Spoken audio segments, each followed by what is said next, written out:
요한계시록 14장 14절로 20절 말씀입니다. 또 내가 보니 흰 구름이 있고 구름 위에 인자와 같은 이가 앉으셨는데 그 머리에는 금면류관이 있고 그 손에는 예리한 낫을 가졌더라. 또 다른 천사가 성전으로부터 나와 구름 위에 앉은 이를 향하여 큰 음성으로 외쳐 이르되 당신의 낫을 휘둘러 거두소서. 땅의 곡식이 다 익어 거둘 때가 이르렀음이니이다 하니 구름 위에 앉으신 이가 낫을 땅에 휘두르매 땅의 곡식이 거두어지니라. 또 다른 천사가 하늘에 있는 성전에서 나오는데 역시 예리한 낫을 가졌더라. 또 불을 다스리는 다른 천사가 제단으로부터 나와 예리한 낫 가진 자를 향하여 큰 음성으로 불러 이르되 내 예리한 낫을 휘둘러 땅의 포도송이를 거두라. 그 포도가 익었느니라 하더라. 천사가 낫을 땅에 휘둘러 땅의 포도를 거두어 하나님의 진노의 큰 포도주 틀에 던지매 성 밖에서 그 틀이 밟히니 틀에서 피가 나서 말 굴레까지 닿았고 1600 스다디온에 퍼졌더라. 아멘. 오늘 저는 여러분들과 함께 이 말씀을 가지고 따라합시다. 내 낫을 휘둘러 거둘 때, 시간적 개념을 이야기하지요. 오늘 이 본문 말씀은 말세지 말을 당했을 때에 하나님이 수확을 거두어 드리는 두 가지 기구를 이야기하고 있습니다. 하나는 수확을 거두어 드릴 때 낫이 등장하고 있어요. 또 하나는 심판하실 때 사용되는 낫을 오늘 여기서 말씀하고 있습니다. 이 말씀에 깊이 들어가면 마지막 때는 무시무시하다는 것을 우리가 가히 짐작할 수 있어요. 그리고 또한 마지막 때 우리가 정신을 차리지 아니하면 아니 되겠다 하는 생각을 갖지 않을 수 없는 것이 오늘 본문입니다. 한 장면은 흰 구름 위에 인자 같은 이가 앉으셨는데 그 머리는 그 면류관이 있고 그 손에는 예리한 낫을 가졌더라고 14절에 이야기하지요. 그런데 다른 천사가 성전으로부터 나왔습니다. 그리고 구름 위에 앉으신 이를 향하여 큰 음성을 말합니다. 당신의 낫을 휘둘러 거두소서 하는 거예요. 당신의 낫을 휘둘러 거두소서. 거둘 때가 이르렀을 때 땅의 곡식이 다 익었습니다. 거둘 때가 이렇음이니이다 라고 이야기하잖아요. 근데 구름 위에 앉으신 이가 낫을 땅에 휘두르매 곡식이 거두어지니라. 이 말은 수확을 거두어 드리는 것, 이 말을 비유로 말씀한 겁니다. 우리 주님께서 마지막 때에 하나님이 당신의 피로 구속함을 얻고 하나님의 자녀가 된 백성들, 영생을 소유한 사람들은 다 불러 모으겠다는 거예요. 아멘. 안 해도 괜찮아요. 다 구원해 주시겠다는 거예요. 믿습니까? 여러분, 그래서 이 마지막 때를 가르쳐서 예수님께서도 요한복음 4장 35절에서 추수하는 곡식과 그리고 추수하는 농부를 비유하고 있습니다. 그리고 요한복음 4장 35절에 보면 나는 너에게 이르노니 눈을 들어 밭을 보라 희어져 추수하게 뛰었도다라고 말씀하고 있잖아요. 지금 이 시대는 영혼 추수를 기다리는 때입니다. 영혼 추수를 기다리는 때. 우리는 이 때를 놓치지 말고 열심히 낫을 휘둘러 추수해서 그 영혼을 교회로 거두어 드리고 하나님을 기쁘시게 해 드리는 거예요. 하나님이 가장 기뻐하는 것이 무엇인 줄 아십니까? 우리가 누가복음 15장에 보면 세 가지 비유로 말씀하실 때 잃어버린 드라크마, 또 길을 잃은 한 마리의 양, 집을 떠난 탕자, 세 가지 비유를 말씀해요. 탕자가 돌아올 때 아버지가 얼마나 기뻐하는지 몰라요. 잃어버린 드라크마를 온 집안을 청소하며 찾았을 때 기뻐 뛰며 춤을 춥니다. 또한 잃어버린 한 마리 양을 찾았을 때 주인은 어깨에 메고 기뻐 뛰는 거예요. 여러분 한 영혼이 돌아오는 것, 여러분들은 어떤 감정, 어떤 마음을 가질지 모르지만 우리 하나님은 그렇게 기뻐하신다는 겁니다. 얼마나 기뻐하느냐? 이 세상을 얻은 것보다도 더 기뻐하신다는 거예요. 그래서 한 사람이 얼마나 소중하냐? 천하를 주고도 바꿀 수 없는 영혼들이라고 성경은 말하고 있습니다. 여러분 보십시오. 이걸 수학에 비유하잖아요. 농부들은 이른 봄부터 땅을 일굽니다. 그리고 씨를 파종합니다. 물을 주고 벌레를 잡아주고 농약을 살포하고 힘을 내주잖아요.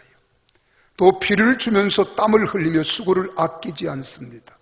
왜 그렇습니까? 가을이 되어서 갖고 놓은 곡식들이 누렇게 익어서 고개를 숙이고 농부의 낯을 기다리고 있을 그때 얻을 기쁨을 누리게 될 것이기 때문에 그렇습니다.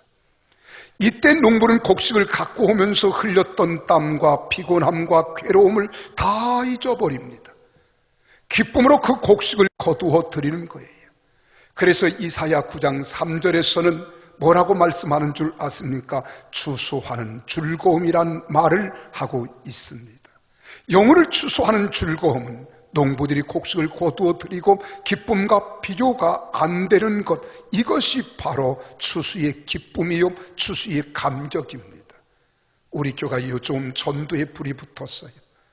아침 9시 반에 들어와서는 하나님 앞에 간절히 기도하고 그리고 찬송을 부릅니다.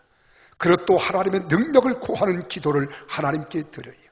그리고 하나님 앞에 기도할 때 저는 안수하고 우리 성도들은 주님께 무릎 꿇고 영혼들을 위해서 기도합니다. 그리고 각오하고 다짐하고 떠나가요. 여러분 어제 날씨만 하더라도 33도였어요. 그제의 날씨는 30도였습니다. 여러분 여성들이 햇빛에 얼굴이 그을릴까 봐 여러분 우리가 조심하잖아요. 그런데도 막무가내합니다. 땀을 뻘뻘 흘리가면서 학교 앞에 가서 길거리에서 사람들을 만나서 예수는 그리스도입니다. 그리스도는 메시아이십니다. 예수 믿고 구원받으세요 라고 복음을 외치고 들어올 때 얼마나 피곤하겠어요. 그런데 다 만연의 기쁨입니다. 즐거움이에요.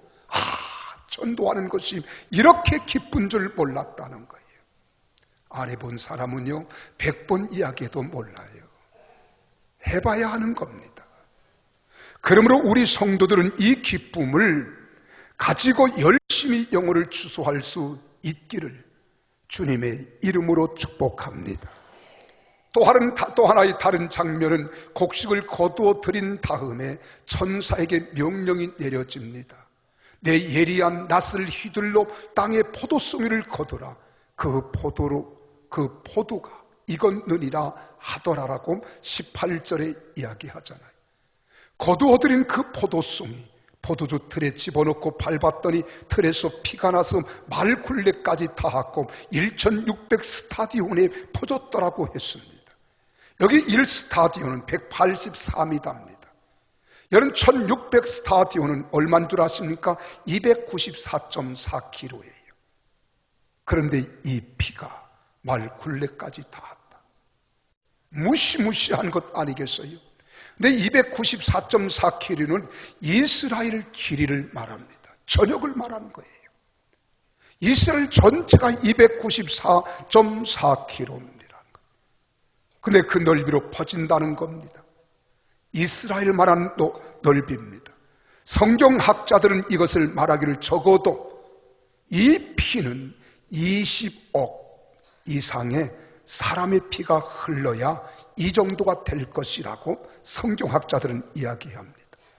그런데 성경은 땅에 사는 인구가 마지막 말세에 3분의 1이 죽는다는 거예요. 지금 우리 전 세계 인구는 얼마입니까? 70억을 상회하고 있습니다. 근데 20억 이상이면 그 예언의 말씀과 오늘날 인류의 숫자를 우리가 비교해 보았을 때 지금이 어느 때인가를 여러분 아실 겁니다. 시편 97편 5절에서도 보면은 산들이 밀랍같이 즉 초같이 녹는다는 말이 있습니다. 요 사이 그것이 가능하게 되었잖아요. 여러분 원자탄 보세요. 수소탄 터지면 산을 저같이 녹이는 것도 문제가 안 되는 겁니다. 여러분 원자탄과 수소탄이 터지면 생명체가 없어지는 것은 말할 것도 없고요. 쇠나 콘크리트 그리고 돌멩이도 엿가락 녹듯이 녹아버리고 마는 거예요. 그러니까 지금 미국과 북한이 서로 줄다리기 하며 정상회담을 하느냐 마느냐 하는 것은 ICBM이라고 하는 아주 소형탄을 만들어서 미국 대륙까지 강타할 수 있는 엄청난 위력을 가진 폭탄을 그들이 소유하고 있기 때문에 이것을 막기 위함입니다. 히로시마에 떨어진 그 폭탄보다 무려 몇 배가 더 강한 이 힘이 북한이 소유하고 있는 폭탄이라고 그러잖아요. 얼마나 무서우면 그들이 미연에 방지하기 위해서 그러겠습니까? 근데 성경 스가랴서 14장 12절에 보면은 이미 성경이 그렇게 말합니다. 하나님께서 심판을 집행하시면 사람들이 섰을 때에 그 쌀이 썩으며 그 눈동자가 눈구멍 속에서 썩으며 그들의 혀가 입속에서 썩을 것이라고 이야기하고 있습니다. 여러분 생각해 보세요. 옛날에는 이런 말이 무슨 말인지 이해가 안 되었지만은 요 사이는 과학을 통해서 그 의미가 무엇인지 알게 되는 거예요. 중성자탄이라고 하는 것이 터지면은요, 사람들이 선체로 썩어진다잖아요. 건물이나 콘크리트는 그대로 있는데 생명체는 모두 파괴되어 버리고 마는 겁니다. 그래서 사람들이 핵폭탄을 피하기 위해서 만들어놓은 콘크리트 방공호에 숨어 있는 사람도 이 중성자탄이 터지면 서 있는 그대로 썩어서 녹아버리고 마는 겁니다. 이러한 무서운 무기가 나올 것을 성경은 지금 몇천 년 전에 스가랴서 14장 12절에 예언해 놓고 있는 내용입니다. 여러분 상상이 안 가지요? 얼마나 무서운 소리입니까? 이미 성경의 예언대로 여러분 포도를 짜는 포도틀이 다 준비되었다는 말입니다. 때가 되면 이 포도주 틀에 의해서 온 세상 사람들이 모두 다 목숨을 잃고 마는 겁니다. 이러한 때가 다가오고 있습니다. 영혼을 거두어 드리는 이 추수 때가 지나면 반드시 이런 심판의 때도 멸망의 때도 온다는 것을 여러분 우리는 너무 방심하지 마세요. 때가 무서운 겁니다. 그래서 그 열심히 심판의 때 포도송이를 거두어 드리기 전에 우리는 수확할 수 있는 이 수확은 낫으로 영혼을 거두어 드리는 거예요. 생명을 거두어 드리는 거예요. 나는 여러분의 영혼과 여러분 가족과 친척과 이웃과 모든 사람들이 이 낫의 수확을 통하여 자 주님 앞에 돌아오기를 주 이름으로 축원합니다. 그래야 성경이 말하는 마지막 말세를 모면할 수 있습니다. 이길 수 있습니다. 이것은 하찮은 성경의 종교인들이 말하는 말세의 징조가 아닙니다. 지금까지 역사는 성경대로 진행되어 왔고 성경대로 오늘까지 온 거예요. 앞으로도 성경 말씀대로 역사는 이루어가는 겁니다. 우리는 방심하지 마십시오. 반드시 성경은 이루어집니다. 저 하늘이 무너지고 이 땅이 꺼져도 영원토록 변치 않은 것이 하나님의 약속입니다. 나는 여러분들에게 공갈 협박하기 위해서 이 말씀을 전하는 것이 아니에요. 이 무서운 포도송이를 거두어 드리는 때 포도주 틀에 던져 밟기 전에 영혼을 주소할 때 사랑하는 나의 가족, 나의 친척, 나의 자녀 손들, 내가 아는 이웃들 모두를 구원해야 될 줄로 믿으시기를 바랍니다. 그러면 우리는 낫은 휘두르기 전에 나를 갈아야 하는 준비가 필요합니다. 그런데 보세요. 열심히 일하는 농부는 도구가 좋아야 돼요. 낫이라고 하는 것은 저도 농부의 아들로 태어났기 때문에 나를 숫들에 잘 갈면은요 별을 베도 싹싹 빕니다. 보리를 베도 싹싹거려요. 그 날이 무뎌져 보세요. 아무리 잡아당겨도 벼가 뽑히고 얼마나 힘들고 어려운지 몰라요. 우리 신앙도 마찬가지입니다. 여러분, 날이 선자의 신앙은 기쁨이 있고 감사가 있고 감격이 있고 세상을 살아가는 것이 수월하지만, 날이 무뎌져 있는 신앙은요, 얼마나 답답하고 힘들고 어려운지 모릅니다. 그러므로 나를 세우는 작업을 준비하지 않으면 낫을 휘두른 추수꾼은 힘이 들어 힘겨워하는 거예요. 오늘날 우리는 전도하여겠다는 마음이 무뎌져 있습니다. 영혼을 사랑하는 마음이 무뎌져 있습니다. 전도하려면 성령님의 도우심을 구하기 위해서 기도해야 하는데 기도할 마음조차도 무뎌져 있습니다. 기도하자면 꼭 그렇게 기도해야 하나? 나 믿어. 그러면서 피합니다. 영혼을 깨트려야 하는 방망이 같은 말씀도 가슴에 와 닿지 못하도록 굳어진 채 묻어져 있습니다. 웬만한 말씀은 들어도 전도에 힘을 기울이지 않습니다. 전도하여 얼마나 어렵고 힘들은지요. 왜 그렇습니까? 우리가 기도하지 않기 때문에 그렇습니다. 경건하지 못하기 때문에 그렇습니다. 우리가 거룩함으로 하나님 말씀대로 살지 않기 때문에 그렇습니다. 그러면서 세상은 더 재미있어요. 세상은 즐겁습니다. 세상은 얼마나 흥이 나는지 몰라요. 그러나 날이 선 사람은 세상을 두려워하지 않습니다. 도리어 세상을 이기며 살아가는 사람이에요. 내 날이 무뎌진 사람은 영적으로 무뎌져 있기 때문에 세상을 살아가는 것이 더 즐겁고 영적으로 살아가는 것이 힘들고 어려울 수밖에 없습니다. 그래서 수없이 많은 외침의 소리에도 한 번, 두 번 외면하다가 마음이 메말라 있는 거예요.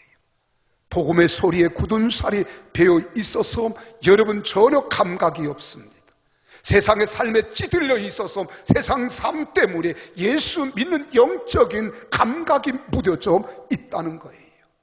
오늘 무뎌진 영혼의 외침이 나를 세워야 합니다. 말씀의 나를 세우십시다. 기도의 나를 세우십시다. 성령의 불에 달구어서 말씀의 방망이로 쳐 추수 때에 써야 할 내 낫의 나를 세워하는 여러분들이 되시기를 주님의 이름으로 축원합니다. 이것이 내 낫을 휘둘러 추수하기 위한 낫을 준비하는 것입니다. 그래서 우리가 새벽을 깨워야 합니다. 철에 나와서 기도해야 돼요. 하나님과 영적으로 민감하고 하나님과 관계를 바로 세워가지 아니하면 아니 되는 겁니다. 우리가 시간을 드리고 말씀을 애독합니다. 영혼을 사랑하고자 하는 불타는 마음이 구할 때 입술을 여시고 하나님은 사용하는 거예요. 사랑하는 성도 여러분, 우리가 후각이라고 하는 것도 민감한 사람과 그렇지 못한 사람들이 다릅니다. 미각이라고 하는 것도요, 여러분, 민감한 사람은 조그마한 맛을 가지고도 민감하게 반응을 보이지만 아둔한 사람은 어떻습니까? 짜고 짜게 먹어도요 맛을 모르는 거예요. 이런 사람은 맛이 없어요. 세상 삶의 즐거움을 몰라요. 나는 부탁합니다. 나를 세우십시다. 나를 그렇게 세우세요. 그리고 세상의 죄악에 민감하세요. 영적으로 민감하세요. 하나님과 관계를 통하여 하나님과 교통할 때 영적 기쁨과 감격을 누리며 살아가는 성도들이 되기를 주님의 이름으로 축원합니다. 이렇게 우리가 낫에 나를 세웠으면 낫을 든 일꾼들이 많이 일어나야 되는 거예요. 여러분, 추수 때에는 일꾼이 많이 필요합니다. 그래서 일꾼을 구하는 주인은요, 이리 뛰고 저리 뛰는 거예요.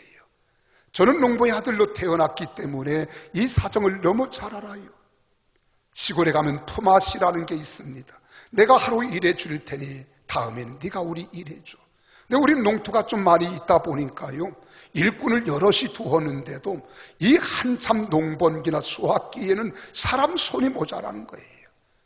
그래서 품앗이가 한계가 있어요. 그럼 우리 아버지는 읍내에 가셔서 일꾼들을 사옵니다. 한 푼이라도 더 줘서 일꾼들을 대폭 사와야 돼요. 기회를 놓치면 안 됩니다.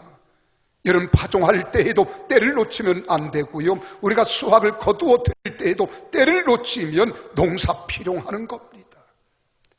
여러분, 우리가 영혼 추수해도 하나님께서는 적기가 있다는 거예요. 지금이 바로 그때라는 겁니다. 그래서 마태복음 9장 37절 이하에 우리 주님께서 그렇게 말씀하십니다. 예수님께서 제자들에게 이르시되 추수할 것은 많되 일꾼은 적으니 그랬어요. 그러므로 추수하는 주인에게 청하여 추수할 일꾼들을 보내주소서라고 하라 하시니라고 말씀하십니다. 그렇습니다. 교회 다니는 사람도 많아요. 주의 이름을 부르는 사람도 많습니다. 그러나 영혼을 구원할 일꾼은 적습니다. 왜 그런 줄 아십니까? 오늘 심리구조가 보스턴 모던 시대를 살아가면서 개인주의로 흘러가고 있어요. 진리의 특별한 것도 사람들은 깨닫지 못합니다. 모든 진리는 같다 생각합니다. 그렇지 않아요. 성경은 말합니다. 오직 예수 그리스도만이 진리요, 생명이요, 구원이요, 소망이요, 능력인 줄 믿으시기를 바랍니다. 이것이 기독교의 특색입니다. 근데 오늘 이 시대 심리 구조가 나만 은혜 받고, 나만 축복받고, 나만 잘되고, 나만 천당 가면 되지, 다른 사람들까지 언제 관심을 가지고 그들에게까지 손길을 미치겠어. 여러분, 사람들은 많은데 추수할 현장에 뛰어 들어가서 추수하는 일꾼심이 적다는 말씀입니다. 사람들이 입술로는 믿습니다. 입술로 충성합니다. 사람은 많지만 행동으로 믿고 행동으로 충성하는 사람은 심히 적다는 거예요. 그래서 야고보서 2장 26절에 말씀합니다. 영혼 없는 몸에 죽은 것과 같이 행함이 없는 믿음은 죽었다고 말씀합니다. 믿음이 있으면 반드시 행함도 따라야 합니다. 오늘 사랑하는 여러분, 사람들이 그러잖아요. 예수 믿는 사람들 별로 별 볼 일 없어. 우리와 다를 바가 뭐 있겠냐고. 왜 그래요? 교회는 다니는데 믿는다고 하기는 하는데 믿음이 없어 행함이 따르지 못하기 때문에 그렇습니다. 반드시 기억하십시오. 믿음이 있으면 행함도 따르는 거예요. 믿으면 행함도 행하는 겁니다. 성경에도 보세요. 아볼로는 믿음의 제사를 드리잖아요. 노아는 믿음으로 방주를 예비함으로 120년 동안 변하지 않고 열심히 그는 방주를 지어 복음을 전합니다. 아브라함이라고 하는 사람은 믿음으로 아낌없이 독자 이삭을 하나님께 드렸습니다. 기생 라합은 자기 생명의 위협을 느끼면서도 믿음으로 12청 탐꾼을 영접하고 그들을 감추어 줌으로 그들이 환난과 전쟁에서 승리하는 겁니다. 모세라고 하는 사람은 믿음으로 지팡이를 들어 홍해를 갈라서 민족과 백성들을 건너가게 하잖아요. 여호수아와 이스라엘 백성은 믿음으로 7일 동안 여리고성을 돌았고 여리고성을 무너뜨리고 승리했습니다. 그렇습니다. 믿음이란 앉아서 생각하고 연구하고 말만 하는 것이 아니라 일어나서 행동으로 전하고 주님의 뜻대로 행하는 것, 이것이 바로 믿음입니다. 여러분, 불가능을 가능케 하신 하나님을 믿고 일어서서 나아가 복음을 전하고 영혼을 인도해서 주님 앞에 영광을 돌리는 사람은 믿음의 사람인 줄 믿으시기를 바랍니다. 이럴 때 우리는 서서 구경만 하면 안 됩니다. 하나님이 책망하시는 거예요. 우리가 사사기 5장 23절에 보면은 우리 함께 같이 읽어보실까요? 읽습니다. 시작. 여호와의 사자의 말씀에 메루소를 저주하라. 너희가 거듭거듭 그 주민들을 저주할 것은 그들이 와서 여호와를 돕지 아니하며 여호와를 도와 용사를 치지 아니함이니라 하시도다. 이 말이 무슨 말인 줄 아십니까? 여러분, 야엘이라고 하는 여인도 일어나서 시스라의 군대와 싸워 시스라를 죽이고 이스라엘에게 승리를 안겨주었는데 이 메루스 사람들은 가만히 앉아서 싸움만 구경하는 거예요. 그래서 하나님께서 구경꾼 메루스 사람들을 저주하라고 말씀하는 겁니다. 오늘 때가 때인 만큼 때를 맞이하였는데도 때를 당하여 우리가 주의 복음을 증거하고 낫을 휘둘러 곡식을 거두어 드릴 때 남들은 열심히 전도하고 생명을 살리겠다고 구원하겠다고 충성을 다하는데 나는 발장만 끼고 구경만 하고 있다면 메르수 사람과 다를 바가 없다는 이야기입니다. 오늘 우리는 영혼 추수기에 가만히 팔짱만 끼고 구경만 할 것이 아니라 일어나서 복음을 위해 수많은 사람들의 영혼을 주님께로 인도할 수 있는 축복된 우리 성도들이 다 되시기를 예수님 이름으로 축원합니다. 이것이 추수꾼입니다. 여러분 가정의 가족들, 친척들, 이웃들, 친구들, 일터에 사랑하는 동료들 다 전도해야 돼요. 그들을 살려내야 합니다. 그들을 바라볼 수 있는 눈이 우리 속에 넘쳐나야 될 줄로 믿으시기를 바랍니다. 그 영혼을 바라보고 안타까운 마음을 가져야 돼요. 애타는 마음을 가져야 돼요. 우리 교회에 유흥이라고 하는 성도님이 있어요. 북한에서 탈북한 성도예요. 참 의지가 강합니다. 자녀가 있고 그런데도 공부해서 연세대학 사회복지학과를 졸업했어요. 그가 남한에 와 보니까 남한이 그렇게 좋은 거예요. 자유가 있어요. 기쁨이 있어요. 북한에 살 때는 억눌려서 그 억압을 받고 굶주리고 고통을 당했던 사람이에요. 그러니까 그의 마음속에 오직 하나 생각이 내 가족을 구해야겠다는 겁니다. 우리 아버지를 끄집어내고 우리 어머니를 끄집어내고 친척들을 끄집어내겠다는 거예요. 이것이 내가 이 자유 대안에 와서 느끼는 경험입니다. 그래서 돈을 악착같이 벌어가지고 블루코들에게 돈을 주어서 북한에 있는 자기 가족들을 다 구원했어요. 박수 좀 쳐주세요. 그것을 위해서. 여러분, 우리가 경험하지 않으면 안 되는 거예요. 아무리 여러분 영적으로 살아라 말을 한다 할지라도 내가 영적 기쁨, 영적인 감격, 영적인 자유를 누려보지 않은 이 경험이 없는 사람은 아무리 전도하여라도 전도가 얼마나 중요한가, 얼마나 소중한가 필요성을 모르는 거예요. 속이 경일듯이 말입니다. 북한에서 살았고 북한에서 살았던 그의 생애가 남한에 와보니까 말로만 듣던 남한이 자유가 있고 축복이 있는 거예요. 나는 가끔가다 역사를 보고 정치인들 이해 못하는 사람들이 있어요. 이 자유 대안에 자유를 모르고 북한을 흠모하고 북한을 찬양하는 이것들이 뭔지 모르겠어요. 역사를 왜곡시키고 교과서를 바꾸어 놓고 이건 정치가 어디로 가는지 몰라요. 그분들은 다 거기 가서 살게 하면 되는 거예요. 두말할 것도 없어요. 그렇게 좀 살게 하는 거예요. 근데 우리가 사는 자유는 얼마나 좋습니까? 얼마나 좋아요. 얼마나 좋아요. 우리 어렸을 때에 우리 배고팠던 시절이 있었잖아요. 보릿고개를 살아왔잖아요.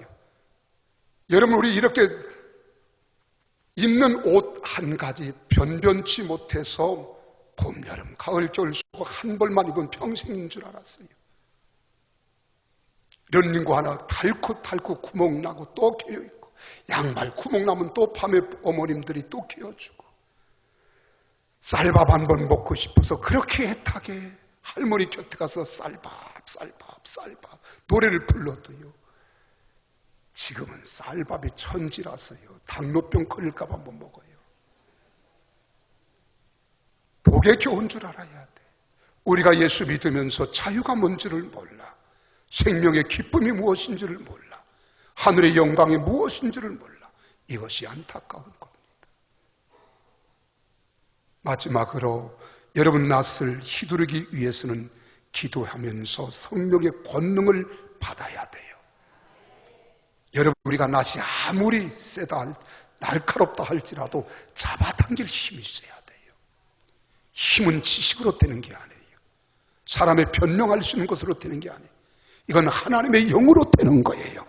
하나님의 능력으로 되는 겁니다. 낫을 휘두르기 위해서는 힘이 있어야 하듯 여러분 영혼 추수인 전도를 위해서도 성령님의 능력인 영적 힘이 필요한 거예요. 그래서 우리 주님께서도 제자들에게 말씀합니다.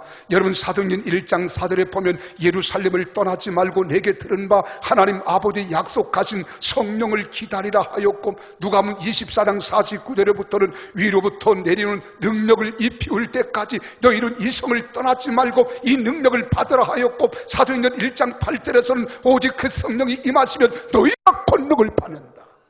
그래서 예루살렘 온 유대 사마리아 땅 끝까지 이르러 내 증인 되겠다 하였어요. 스가랴서 4장 6절에서는 말씀합니다. 이는 힘으로 되지 않고 능으로 되지 아니하나 오직 나의 신으로 된다. 믿으시면 아멘. 초대교회 성도들이 예수의 명령을 따라 마가 다락방에 모여서 열흘 동안 간절히 기도하다가 성령의 권능을 받자 가만히 앉아 있을 수 없었습니다. 거리로 뛰쳐나갔습니다. 복음을 전했습니다. 만나는 사람들에게 예수는 그리스도라, 그리스도는 메시아라 증거할 때 20만 명이 살고 있던 예루살렘 안에 10만 명이 그리스도께로 돌아온 줄로 믿으시기를 바랍니다. 우리 평택 땅이 거룩한 땅이 되기를 원합니까? 예수의 복음을 전하십시오. 저는 한 달에 한 번씩 구치소에 예배를 드리러 갑니다. 구치소 소장님이나 담당자에게 가끔 묻는 말이 있어요. 지금은 좀 범죄한 죄수들이 줄었습니까? 아니요, 목사님.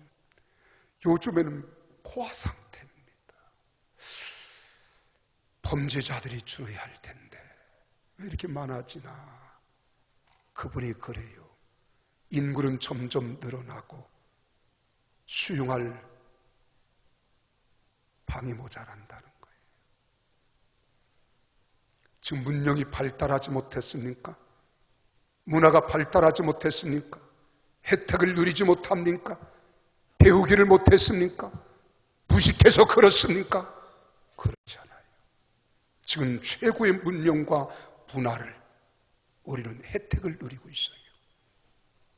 문맹률이 합니다. 우리나라가 최고 적다 이 말이에요.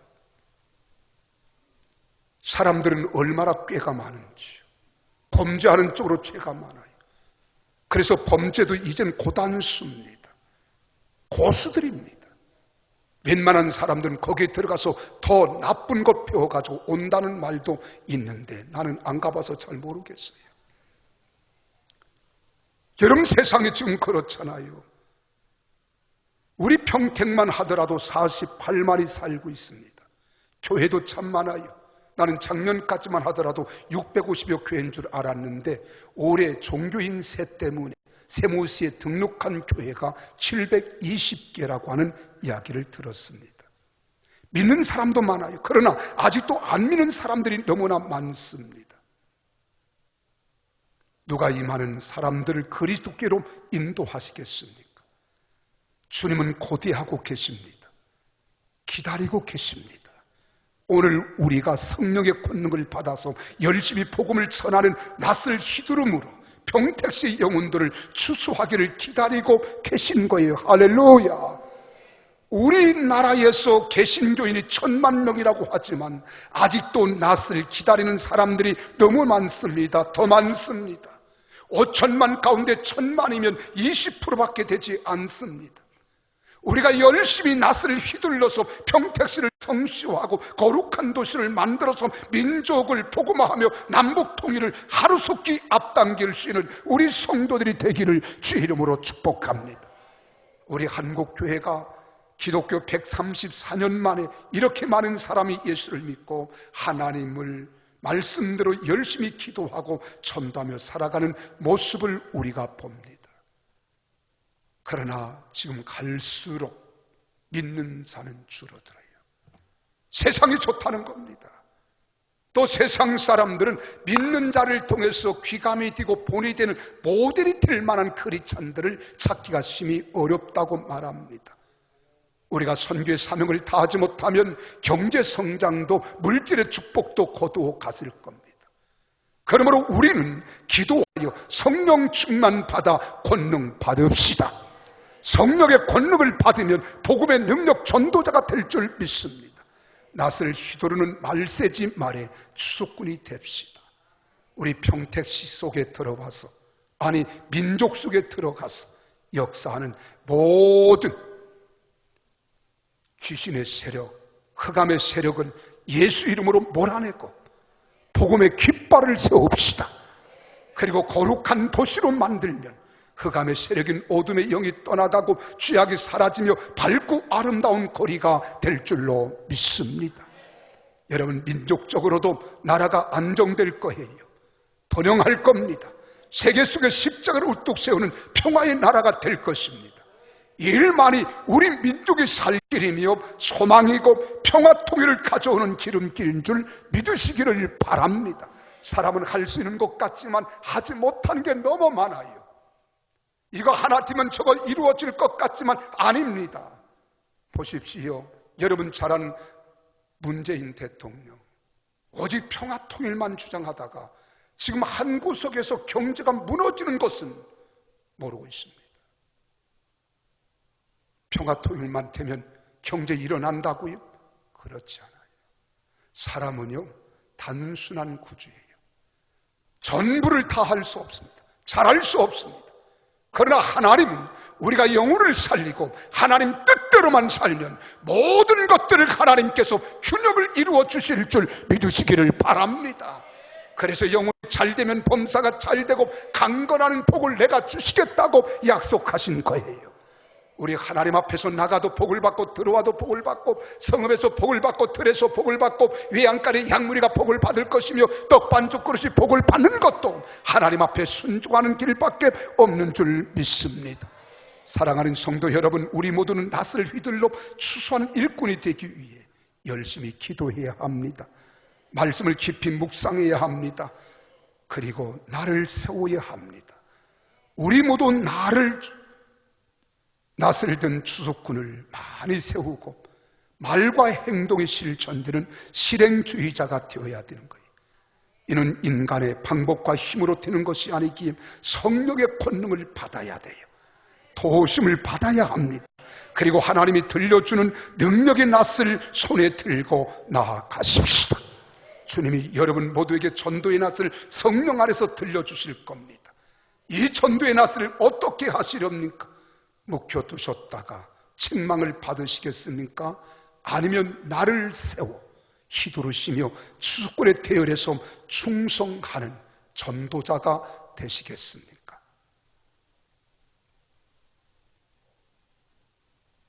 기도하겠습니다.